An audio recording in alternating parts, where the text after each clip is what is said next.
we've talked a lot today about the construct that was done on purpose to affect a certain group of people. But in doing that, us three here also are beneficiaries of the fault lines or the space that's created in the systems, and we kind of pushed through and grew up through the cracks, so to say. And how do you recognize your privilege and use that privilege to continue to pay it forward and create privilege for more people like you? In knowing all of what we just discussed, because it's hard sometimes to see, the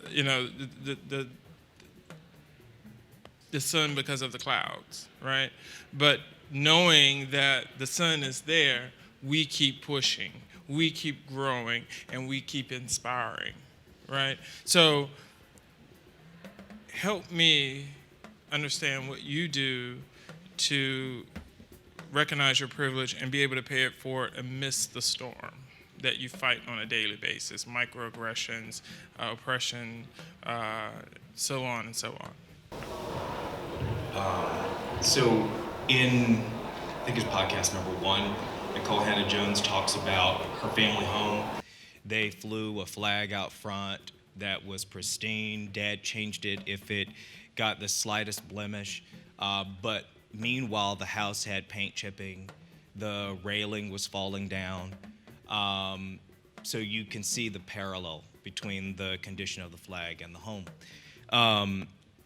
For me, so I'll tell you this, we fly a flag at my house, which I'm still coming to grips with.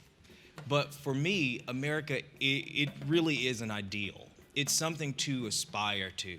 It is imperfect in many, many ways, and it has let me down in countless ways. But I would dare say that most everyone in this room, irrespective of race or sex or otherwise, is probably cognizant of her benefits and her unbenefits, right, in your own personal lives. So what I continue to do is just to continue to try to actualize, to be the best citizen, person I can be for myself, for my family, and for other people who I come in contact with. So for me, I try to honor the fact that these failings or sufferings exist by helping others, because what we've been talking about is an investment in people, an investment in community.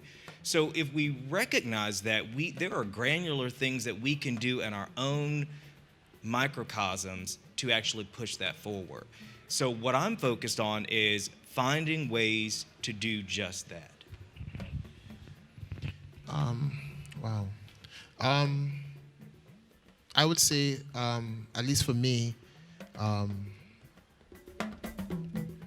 I represent particular kind of layers. So I am I'm a West Indian born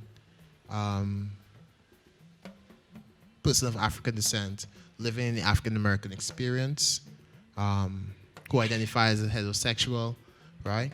And saying all those things implicitly say other things, that there are particular benefits in that.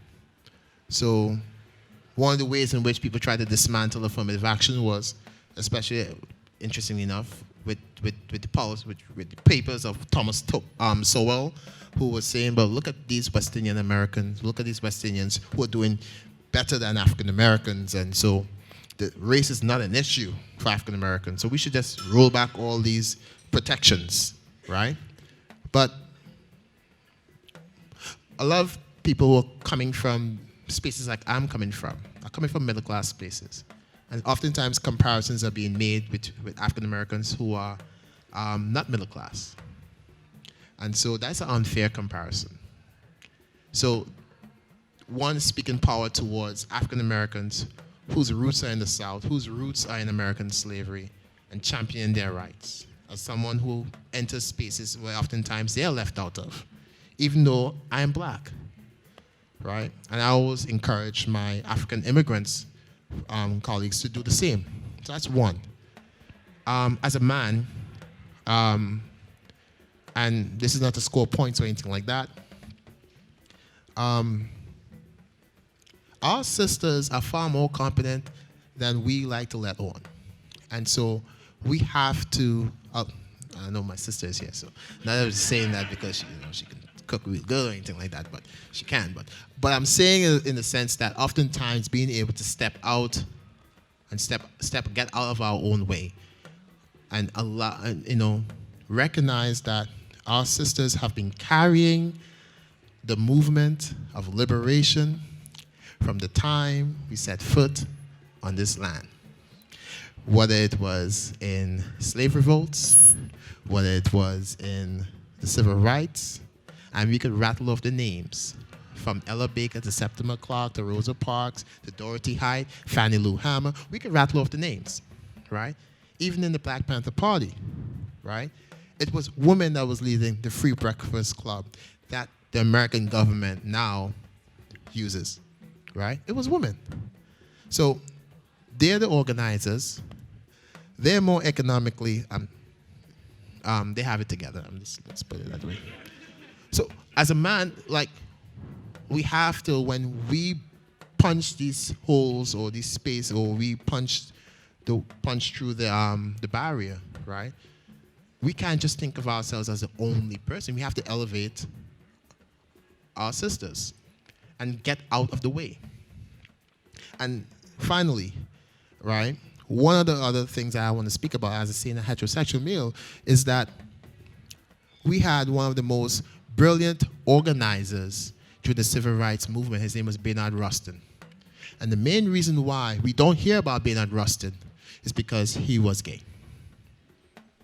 And so that says something about how we decide that this is who's gonna lead us, this is who's gonna lead us, and we want no business because they are not the right image. And we play politics of respectability, and that pulls us back as a people.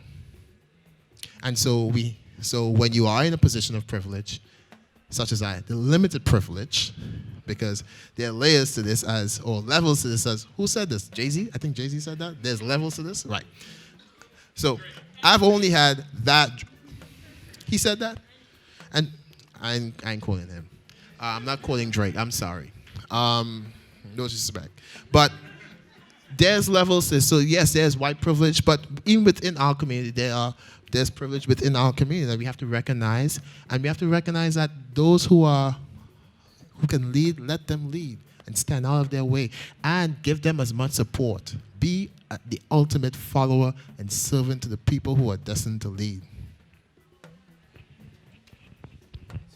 So as we wrap up, I have at least 2 words I want to say, and I want you to just say back to me what it means really quickly. What is black, or black is? I'm gonna let you go. Power. Enough. My life. What is community? Connectedness. Global. One. What is healing? Nursing. Sorry. Your own history.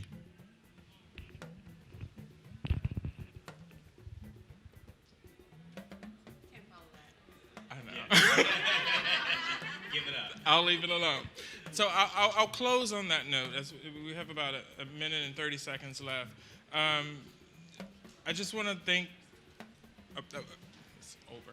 I just want to thank our ancestors, the panelists, APA, American Planning Association, Leke Management, Mia Designs, DiveCom, and all of you here today for allowing us to share something that we thought was important, and took our time to really dissect and have conversations and present to you today. I hope that this inspired you. I have a message for Nicole Hannah-Jones, who wrote this, and it says, your work, our history, experiences, and stories need to be told. Our people needed to hear it. Thank you. I'm grateful. My life is rich. Dots are connecting. I can feel the pain as I was numb. The healing can begin. Again, I thank you. And I say that I was numb because I was very frustrated at knowing my worth and other people not being able to see it. And I had to say, to hell with that. Just live your truth. And everybody else will be okay, right? And this is a part of me living my truth. And for me, this is also healing. That's why I didn't answer it. So this is my path to healing, to learning myself, learning more about myself so that I can continue to create overflow and share it with others. And I'll close with one last thing. Look out for On Purpose on Spotify, Anchor, any other place that you listen to your podcast. It should be online January 1st, 2020. Significant year, 2020 hindsight. And this is also a new community for me. And thank all of you for being a part of it and allowing me to feel space in your presence. And thank you.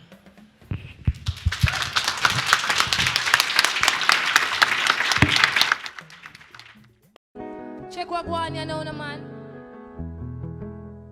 Thankful for the blessings that are falling on my table. Learning my lessons, now I'm willing and I'm able to do just what I can.